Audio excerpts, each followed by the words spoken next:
हरिद्वार में सनत कुमार श्रीमद् भागवत की कथा गाते हैं, जहाँ भक्ति, ज्ञान और वैराग्य तीनों प्रकट होते हैं। और भक्ति, ज्ञान, वैराग्य जहाँ प्रकट हो जाएं, फिर भगवान कहाँ दूर रह सकते हैं, वहाँ भगवान भी प्रकट हो गए। भगवान जब प्रकट हुए तो भगवान ने सबको ये वरदान दिया कि कलयुग में भी कोई भक्त अगर प्रेम से बैठ करके भगवान की कथा सुनेगा, प्रेम से बैठ करके भगवान का नाम गाएगा, कीर्तन गाएगा, तो उसके हृदय में भी भक्ति और भगवान प्रकट हो जाएंगे। इसलिए कथा सुनने की कोई सीमा नहीं होनी चाहिए। कथा सुनने की कोई सीमा नहीं होनी चाहिए। क्यों? कई लोगों को देखा होगा आपने, उनसे कहो भैया कथा हो रही है, कथा में चलो। बोले कौन सी कथा हो रही? बोले भागवत हो रही है। अरे क्या सुनाएंगे भागवत में, हमने बहुत भागवत सुन रखी है, हाँ रोज ही भागवत सुनते हैं, चलो हमारे पास समय नहीं है। मन भर गया भागवत सुन के। कोई कहे चलो कथा में, कौन सी कथा हो रही? बोले राम कथा हो रही है।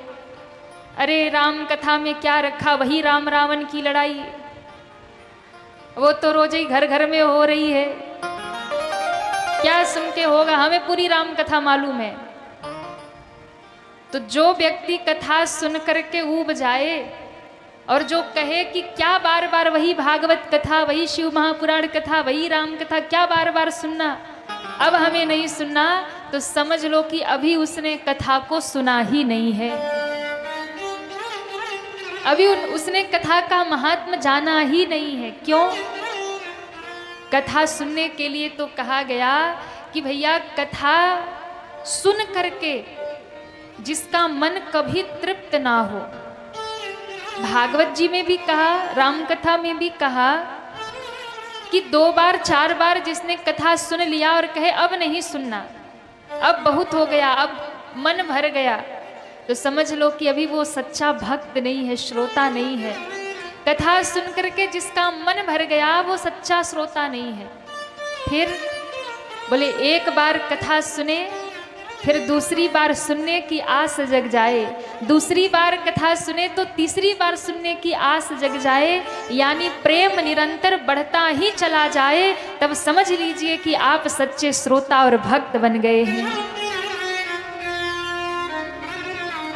सदा सेव्या श्रीमद् भागवती कथा, एक बार नहीं बार बार सुनिए, सुनते रहिए, सुनते रहिए, जब भी जहाँ कथा मिल जाए सुनने पहुँच जाइए। कई भक्त ऐसे होते हैं कि उनके कान में खाली खबर आ जाए कि उस गांव में कथा हो रही है और वो सब काम धंधा छोड़ करके दौड़े दौड़े पहुँच जाते हैं। और कई ऐसे भी होंगे आसपास ही रहते होंगे, 7 दिन तक यहाँ पहुँच नहीं पाएंगे। इस कथा में भी आप देखिएगा बहुत ऐसे भक्त होंगे जो दूसरे गांव से, दूर से आ जाएंगे, कथा सुन जाएंगे, पर कुछ लोग ऐसे भी होंगे कि बगल में ही रहते होंगे, 7 दिन तक नहीं आ पाएंगे। क्यों? जिस पर भगवान की कृपा हो जाएगी तो भैया वो कितने भी दूर बैठा होगा, आकर के इस कथा गंगा में गोता लगा ही लेगा। और प्रभु की कृपा नहीं तो बगल में ही गंगा बहती रहे, क्या मतलब है? जिसको कथा से प्रेम ही नहीं है, भगवान से प्रेम ही नहीं है, तो बगल में ही गंगा बहती रहे, कोई मतलब नहीं है।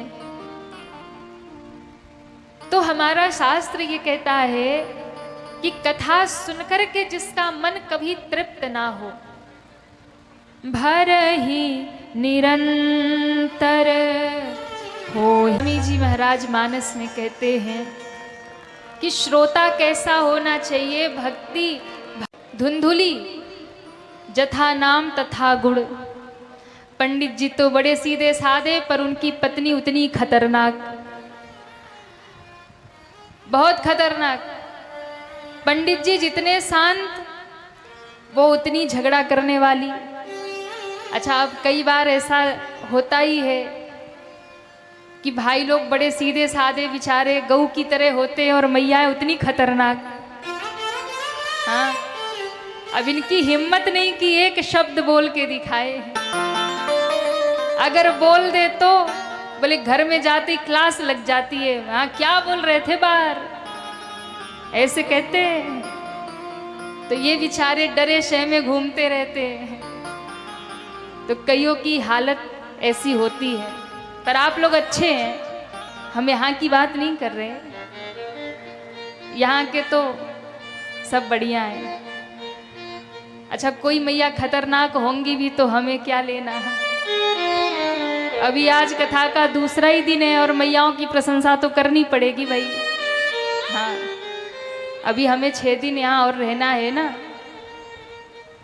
तो कई माताएं बड़ी खतरनाक होती हैं भैया, और जब माताएं खतरनाक होती हैं ना तो जो पतिदेव होते हैं ना वो अपने आप बेचारे गऊ बन जाते हैं।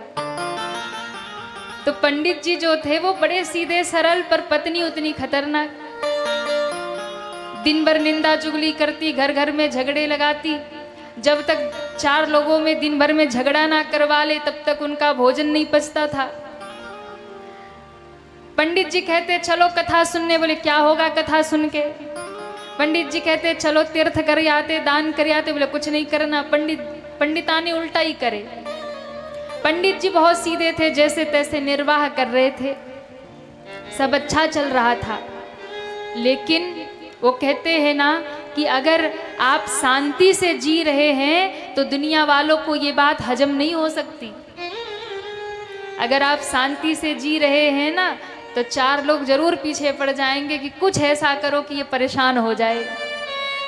हाँ ये दुनिया कभी किसी को शांति से जीने नहीं देती है महाराज। ये दुनिया ऐसी ही है कि आप यदि शांति से जी रहे हैं या आप बड़े प्रसन्न हैं तो 4 पीछे पड़ेंगे कि भाई ये शांति से जी कैसे रहा है, ये प्रसन्न कैसे है, ये इतना सुखी कैसे है। आज के दुनिया का यही नियम है। आज कोई व्यक्ति अपने दुख से दुखी नहीं है। कई बार लोग आते, गुरुजी हम बड़े दुखी हैं, हम बड़े दुखी हैं, हम बड़े दुखी। अच्छा बताओ क्या दुख है, दुख का कारण क्या है। तो कहा सब तो ठीक है पर यही दुख है कि हमारा पड़ोसी इतना सुखी कैसे है। तो आज के व्यक्ति को बस यही दुख है, अपने दुख से कोई दुखी नहीं है, पड़ोसी के सुख से सब दुखी है। हाँ बगल वाला चैन की रोटी कैसे खा रहा, इससे सब दुखी है।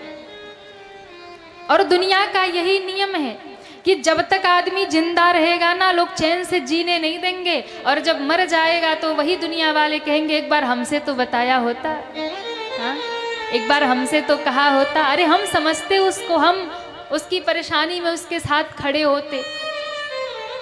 पर दुनिया जीते जी साथ नहीं देती है, मरने के बाद तो पूरा गांव ही इकट्ठा होता है।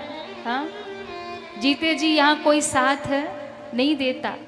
किसी ने बड़ी सुंदर बात कही है कि गजब की एकता देखी मैंने जमाने में।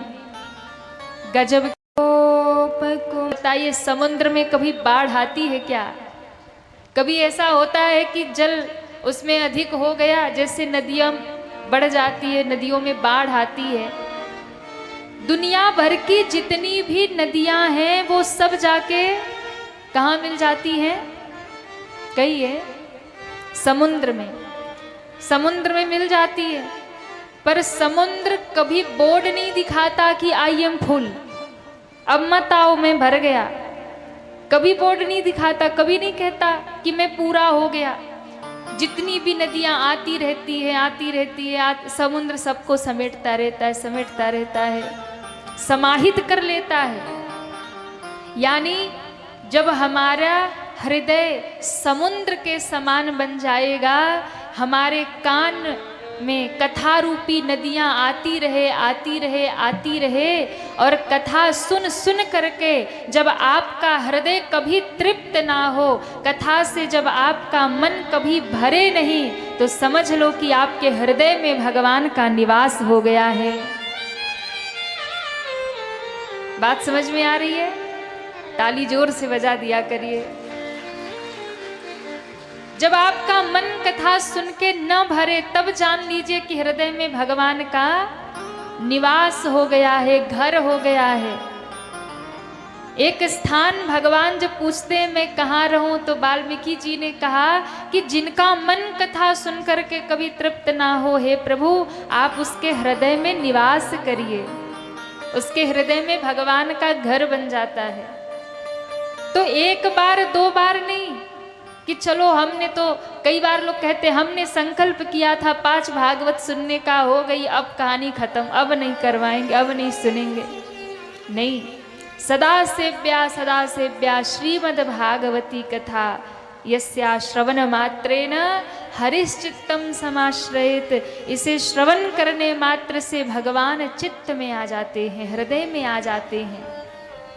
तो कथा को निरंतर सुनते रहिए, सुनते रहिए, सुनते रहिए। देखिए, जैसे कोई जो नशा करने वाला व्यक्ति हो, कोई शराबी हो, और वो शराब पीता ही रहे, पीता ही रहे, पीता ही रहे, तो क्या होता है? नशा चढ़ जाता है, चढ़ता है ना। वैसे ही जब आप निरंतर कथा सुनते रहेंगे, सुनते रहेंगे, सुनते रहेंगे, नित्य सत्संग करते रहेंगे, करते रहेंगे, एक समय ऐसा आएगा आपके मन का, हृदय का सारा मैल धुल जाएगा, परम पवित्र हो करके आप भगवान के भक्त बन जाएंगे। आपके ऊपर भक्ति का नशा चढ़ जाएगा, भगवत प्रेम का नशा चढ़ जाएगा। इसलिए सदैव कथा सुनते रहिए, जहाँ मिल जाए, जैसे मिल जाए। संत महात्मा जो होते हैं ना, वो दिन रात प्रभु के भजन में लगे रहते हैं, दिन रात भक्ति में लगे रहते हैं, और उनका मन कभी कथा से, भगवान की भक्ति से कभी भरता नहीं है। कैसे? जैसे मछली जल में तो रहती है, पर वो जल से कभी ऊबती नहीं है। कभी आपने सुना है कि मछली जल से ऊब गई? कहती भाई बहुत पानी में रह लिया, अब बाहर निकाल दो, अब नहीं रहना। मछली जैसे जल से कभी ऊबती नहीं है, वो जल में ही अपना जीवन समझती है, अगर उससे बाहर निकालो तो वो समाप्त हो जाएगी। मछली कभी जल से ऊबती नहीं है। वैसे ही जो भगवान के भक्त होते हैं, जो सत्संगी होते हैं, जो साधु महात्मा संत होते हैं, वो भगवान की कथा से, सत्संग से कभी ऊबते नहीं हैं। उन्हें कथा से दूर कर दो तो वो समाप्त हो जाते हैं, वो कभी ऊबते नहीं हैं, वो उसी में रमे रहते हैं, उसी में लगे रहते हैं। क्यों? क्योंकि जो आनंद भगवान की कथा में है, वो आनंद दुनिया में कहीं और नहीं है, वो आनंद दुनिया में कहीं और नहीं है। जो आनंद भगवान की कथा में है, जो आनंद सत्संग में है। अच्छा, ईमानदारी से बताइएगा, जितनी शांति कथा में बैठ करके मिलती है, क्या कहीं और मिलती है? आप घर में जाओ तो 10 टेंशन पकड़ लेगा। जैसे ही पंडाल से बाहर निकलेंगे, दुनियादारी याद आ जाएगी, ये करना, वो करना, वो करना, उसको ये कहना, उसको वो कहना। जब तक कथा नहीं शुरू होगी तब तक हल्ला शुरू रहेगा, और कथा जैसे ही विश्राम होगी फिर हल्ला शुरू होगा। यहाँ से निकलते ही 10 टेंशन दिमाग में आएगा, ये करना, वो करना, उसको वो कहना, उसको। लेकिन जितनी देर आप कथा में बैठे हैं, सबके मन में इस समय, आप बताइए किसी के मन में कोई टेंशन है क्या? कहिए हाँ या ना। टेंशन है कोई? समस्या है कोई? तकलीफ है कोई?